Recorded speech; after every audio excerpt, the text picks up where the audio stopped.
Now we're in the 3 weeks, the time in between Shavas Tamuz and the 9th of Av. It says, it's very important to balance serving God with happiness, right? But there's a time for us to kind of, the famous word, it says, Misha nichnas av ma'aitim b'simcha.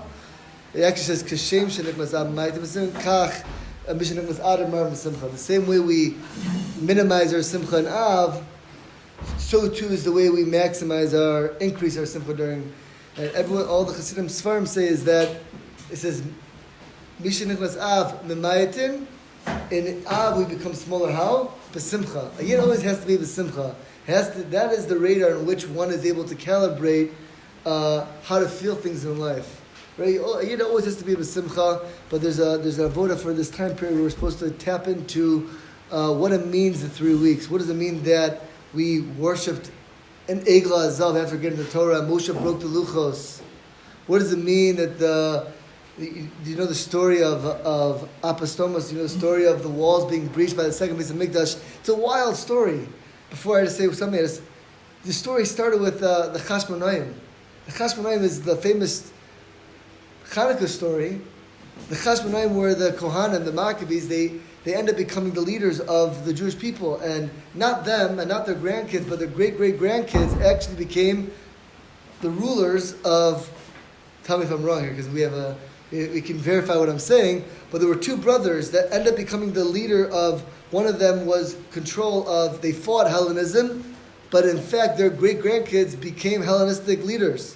And the whole reason why the Romans were able to destroy the Beit HaMikdash is because we had a Jew who was from the Chashmonaim family who actually took the name of he took a Roman name, a Greek name, Cephas, right? And his brother wanted to say, no, I want to be the king of Judea. And he couldn't defeat his brother, so he called the Romans up. He said, come, let's partner up here. We'll take down my brother in Jerusalem. Is that the story? Not so sure about that part. No. I think that's how it happened. No, but it sounds good. Really? I just listened to the share. It could be wrong, for sure. Anyways, he invited the Romans in to help them, and eventually the Romans actually destroyed them, and they said, we'll take over everything. They took over all of Israel. So it was actually the Jewish hatred that invited the Romans in to actually destroy the Beis Hamikdash, which is a crazy thing, and it came from the same family of the Chashmonaim. It's just a crazy thing.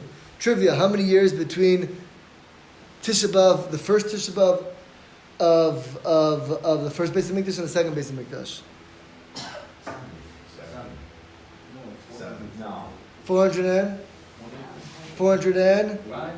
490 years, right? The first one was 420 years, 70 years, 490 years. The second one was 410 years.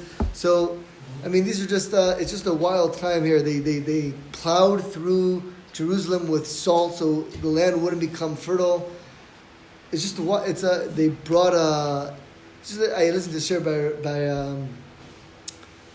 from Or Sameach, and he brought down all the 5 calamities, how they correlate the five calamities of Shivas B'Tamuz, how they connect with the 5 calamities of Tisha B'Av. And it was amazing that they all correlate between the beginning and the end.